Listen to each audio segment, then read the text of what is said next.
you. This right here is what they not telling you, boo. Alright, before we begin, let me just tell you, bish, what?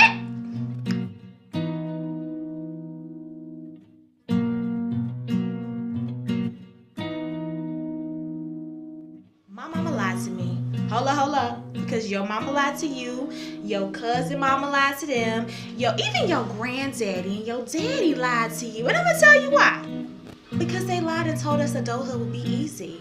They made us feel like it was going to be okay. You know what I'm saying? They made it seem like it was fun and dandy. We can buy whatever we wanted. We can go wherever we wanted. We could just do whatever we wanted to do, and there's nothing like that. And I say that it comes from the number one question that adults ask children. And that question is, what do you want to be when you grow up? No, for real. Like, I understand the concept of it. Like, it gives children that momentum to have aspirations, to achieve goals, to reach something in their life ahead of time. It's that early stage of goals. I mean, I get it. However, when you get to a certain stage or a certain point in your life, when you hit 18, life is nothing what you think is going to be in the movies or TV, or even how our parents portray life to be, because parents don't want their children to see how life really is for real. And that's out of respect. However, it's a trickery. Because think about it. When you ask a child what do they want to be when they grow up, they say they want to be the top 5 things. That's a lawyer, a doctor, a firefighter, or policeman. Some people say teachers, and I'm not gonna lie, teachers don't make nothing. You know what I'm saying? I support teachers a lot, because they do have a huge part in a child's life, even a teenager's life. And then 5th thing would be probably a celebrity, and that includes acting, singing, a dancer, whatever. And those 5 things are nearly impossible to do if you don't start within money. Or it's possible, but it's going to take hell and back to get there.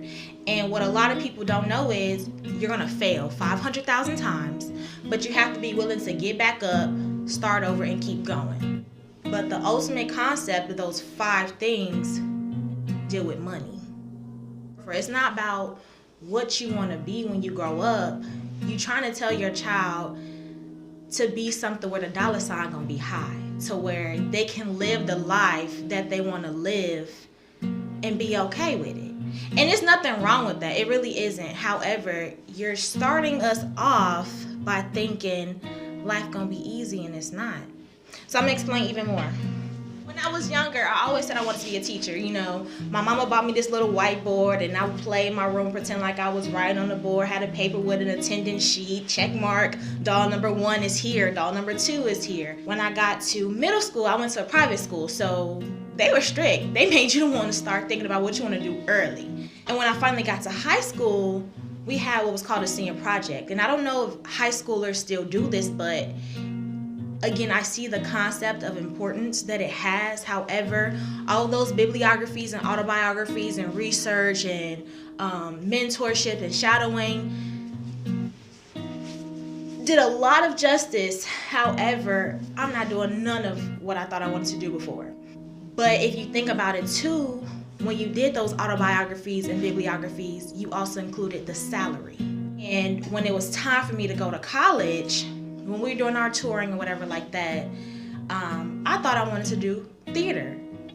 I did speech and theater in high school. I did band and all that stuff. And theater and speech had a huge impact on me due to, again, one of my teachers. So when we went on our tour, my mother and I, we went to the theater department, talked to the director of that department. Cool, seems great.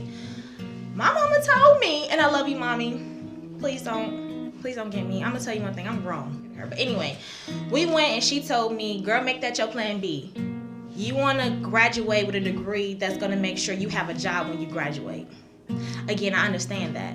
However, when you push a child to a certain limit and tell them to go into a field where you're gonna automatically get a job that's gonna pay well, they don't necessarily succeed as far as they possibly could because they're not doing it for what they truly believe they could be doing. They're not doing what they really want to do. It's not their passion.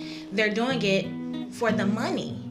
They're doing it to make sure they'll be good.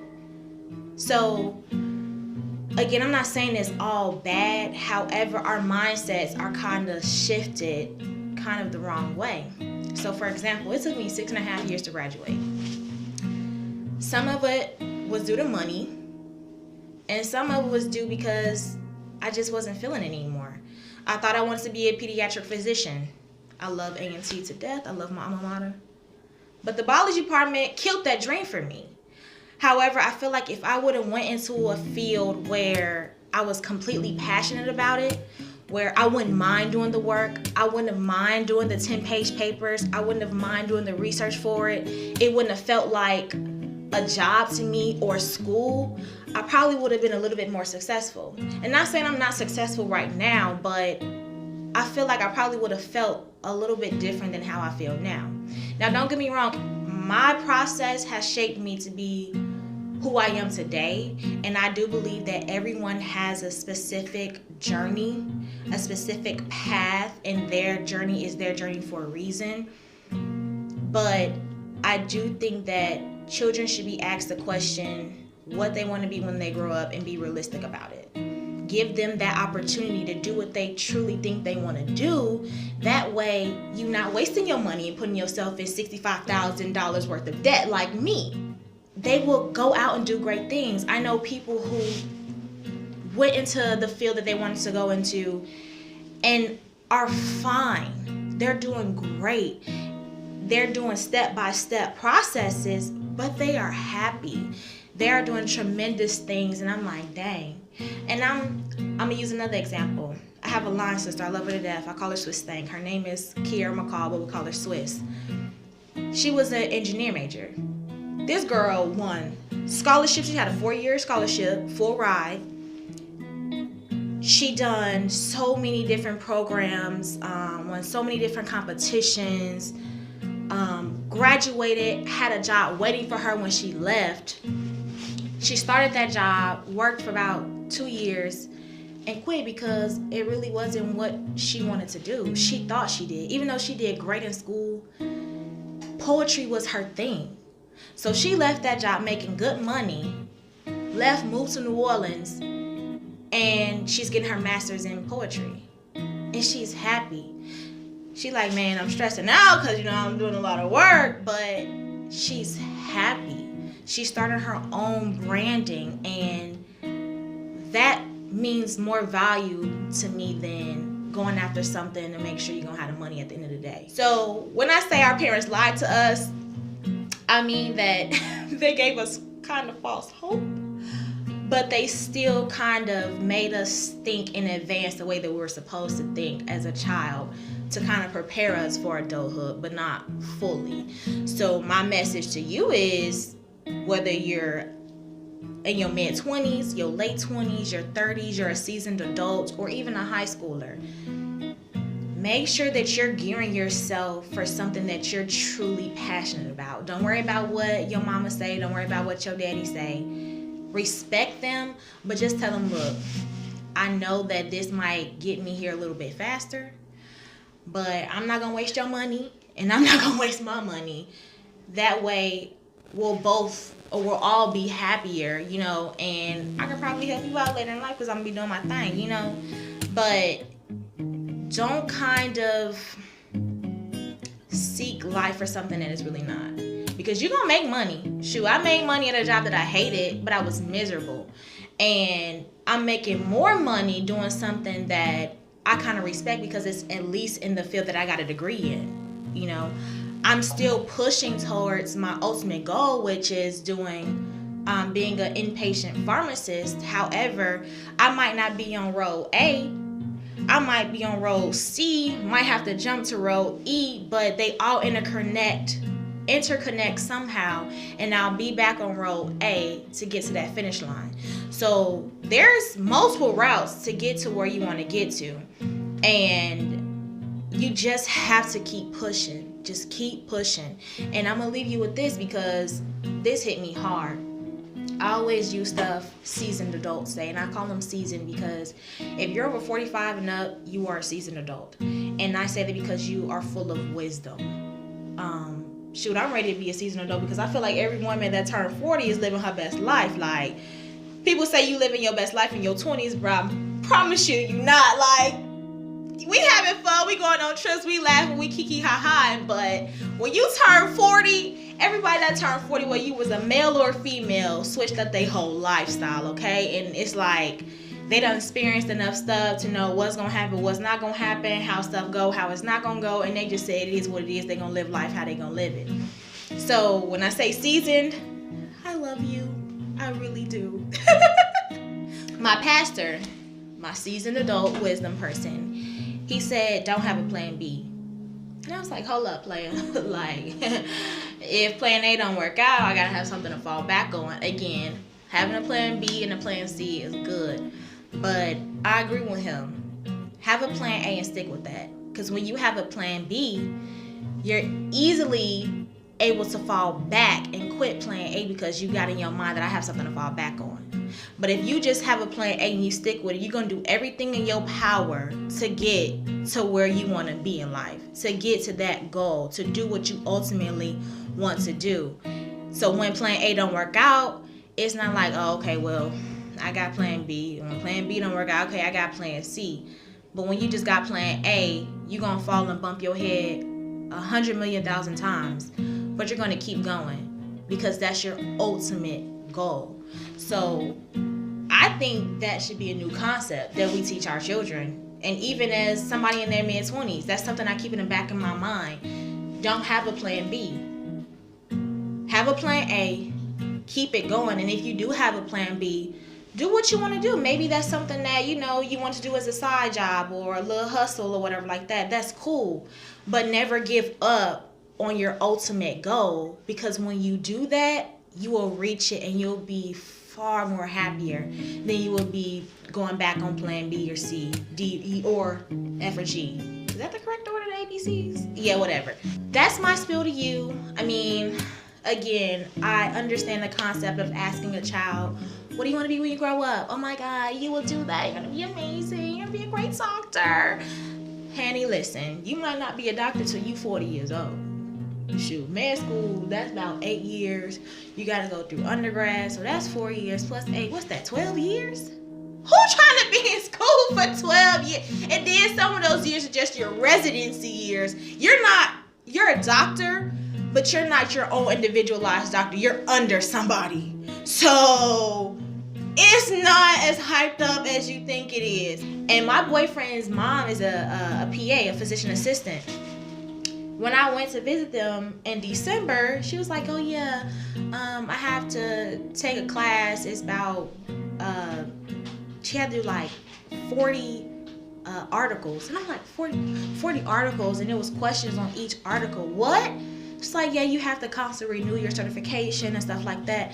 So you're still learning, even though you have a doctorate. Like, what? So yeah, it sounds good. The money seems great. The big house is nice, but you can get all of that stuff doing what you truly are passionate about. So again, keep asking the question, but allow your child or even your friend, that opportunity to do what they want to do. If you have somebody that's your age or even older, encourage them like, bruh, you can do it. You know what I'm saying?